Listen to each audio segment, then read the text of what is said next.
Hello student, कैसे हैं आप सब। एक बार पुनः आप सभी का आपके अपने चैनल सी कोचिंग क्लासेस पर स्वागत है। क्लास 12 फिजिक्स एनसीईआरटी चैप्टर 7 का प्रश्न बैंक का सभी ऑब्जेक्टिव क्वेश्चन यहां पर कराने वाला हूं। सभी प्रश्नों को आप बखूबी से अच्छे से तैयार करेंगे, 100% श्योर है। एक आध क्वेश्चन जो रह जाते हैं उनको बाद में मैं ऐड कर देता हूं, जो क्वेश्चन यहां पर आंसर नहीं मिल पाते हैं, है ना। तो आप लोगों के लिए यदि मैं थोड़ा सा मेहनत कर रहा हूं तो प्लीज़ चैनल को सब्सक्राइब कर लेना और दोस्तों के साथ शेयर कर देना।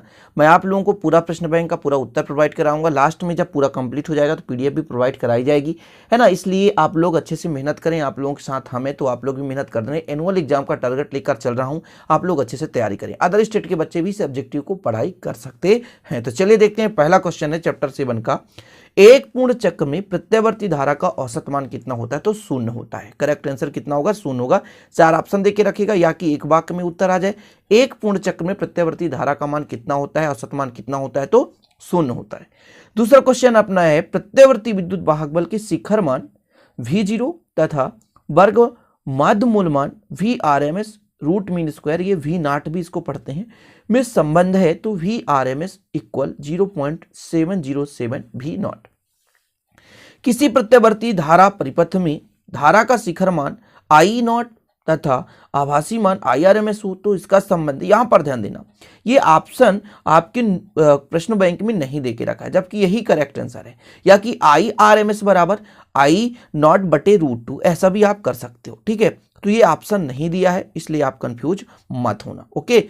और या कि आप बुक में देख लेना करेक्ट आपका ऑप्शन कौन सा है। बुक में वो ऑप्शन दे के ही नहीं रखा स्टूडेंट, जो कि होना चाहिए। वास्तव में इसका मान जो होना चाहिए वो नहीं है, ठीक है ना। तो इस प्रकार से, जैसा कि मान लीजिए यदि मैं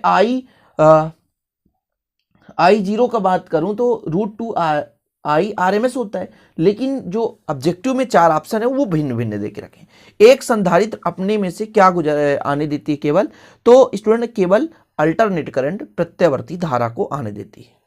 प्रत्यावर्ती परिपथ में बाठीन धारा होती है यदि परिपथ में कौन सा परिपथ हो? केवल L जुड़ा हो। L का मतलब क्या होता है? L का मतलब होता है प्रेरकत्व जब जुड़ा हो तब परिपथ में बाठीन धारा होती है। प्रत्यावर्ती मीटर का पाठ 2A हो तो परिपथ में धारा का शिखर मान क्या होगा? तो ये आपका होमवर्क है, इसे कर लेना। नहीं बनेगा कोई दिक्कत नहीं, मैं आगे चल के करा दूंगा। ट्रांसफार्मर का क्या कार्य है?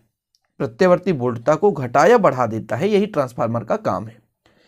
शुद्ध प्रेरकत्व में औसत व्यय कितनी होती है? तो शुद्ध प्रेरकत्व में औसत व्यय का मान होता है 0।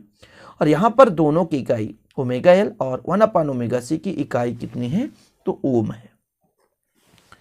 अगला क्वेश्चन देखें, स्टार्टर का उपयोग चौक कुंडली के साथ करते हैं, तो ये सत्य है या असत्य? तो बिल्कुल असत्य है, ठीक है। नेक्स्ट क्वेश्चन देखें, परिपथ में अनुनादी आवृत्ति होती है, ये लगभग 19 नंबर का है, सॉरी 11 नंबर क्वेश्चन देखना है आपको। सत्य असत्य चल रहा है, पहला क्या हो गया? असत्य हो गया। दूसरा क्वेश्चन, अनुनाद की स्थिति में प्रेरण प्रतिघात XL व धारती प्रतिघात XC के मान के बराबर होता है, क्या सत्य या असत्य? तो बिल्कुल कथन क्या है? सत्य है। कथन क्या है? सत्य है, ठीक। आगे, दिष्ट धारा के लिए प्रेरण प्रतिघात XL अनंत होता है, यह कथन सत्य है असत्य? तो कथन असत्य है। ऊंचाई ट्रांसफार्मर का परिणामन अनुपात सदैव 1 से कम होता है, चूज करना आपको सत्य असत्य। तो ऊंचाई ट्रांसफार्मर का परिणामन अनुपात 1 या 1 से, है ना, अधिक होता है, ये असत्य है।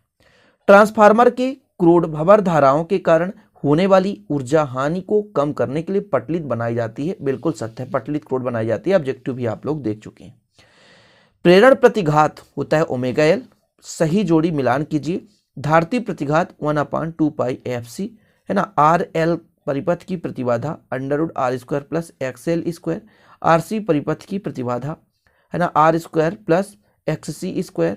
LCR परिपथ की प्रतिबाधा √R² plus XL minus XC का वर्ग, होल वर्ग।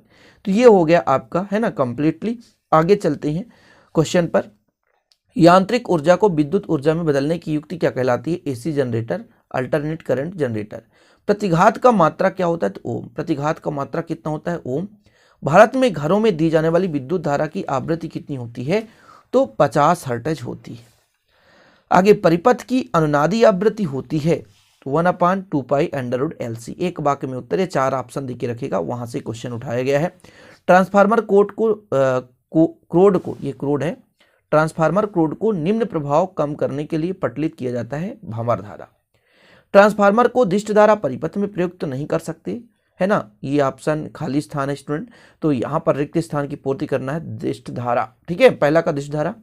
अनुनादी परिपथ के लिए शक्ति गुणांक मान 1 होता है। प्रत्यवर्ती धारा मापने के उपकरण में धारा के ऊष्मीय प्रभाव पर आधारित है।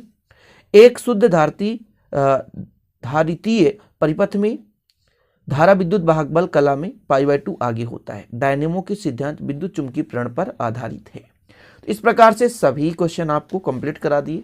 डिस्क्रिप्शन पे टेलीग्राम, है ना, ग्रुप का लिंक देके रखा है, वहां पर आप मेंबरशिप बन सकते हैं, ग्रुप में ऐड हो सकते हैं। साथ में शिव सर के नाम से आपको टेलीग्राम का चैनल भी मिलेगा, वहां पर आप सब्सक्राइब कर लीजिएगा, है ना, वहां पर आप ज्वाइन कर लीजिएगा, ताकि स्टूडेंट इस प्रकार से विभिन्न प्रकार के नोटिफिकेशन वहां पे अपलोड करता रहता हूं और आगामी समय में जो भी स्ट्रेटजी होगी वहां पर आपको मिल जाएगा।